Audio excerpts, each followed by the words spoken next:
აჭარის ბიზნეს გარემოს გასაცნობა დღეს ბათუმს 15 თურქი ბიზნესმენი ეწვია. ისინი ინვესტიციების განხორციელებას რეგიონში ძირითადად სამშენებლო და ტურიზმის სფეროში გეგმავენ.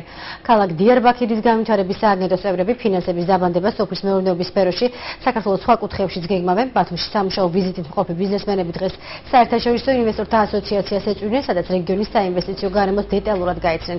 2009 წლიდან დღემდე ინვესტორთა საერთაშორისო ასოციაციის წევრი კომპანიების მიერ საქართველოს მასშტაბით 1 მილიარდ 500.000 ამერიკული დოლარის ინვესტიცია განხორციელდა, რომლის 70% აჭარაზე მოდის.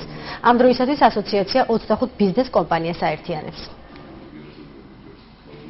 თურქეთიდან ქალაქ დიარბაქირიდან ჩამოვიდნენ დოსიათის ასოციაციის წევრები, ბიზნესმენები არიან 15 ადამიანი, რომელიც გაიცნონ საქართველოში ბიზნეს სფერო.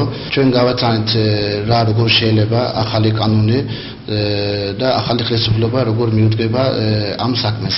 ჩვენ ასოციაცია მაქსიმალურად ინფორმაცია მიაწოდა ამ ჯგუფს და მოვალში აპირებენ საქართველოში ინვესტიციების გაკეთებას. დიარბაქრიდან გავეცანით აქაურ საინვესტიციო გარემოს. აჭარაში სამშენებლო და ტურიზმის სფერომ დაგვაინტერესა და სურვილი გვაქვს ამ სფეროებში ინვესტიციების ჩადების. ჩვენ ვგეგმავთ როგორც მშენებლობაში, ისე სოფლის მეურნეობაში დავაბანდოთ თანხა.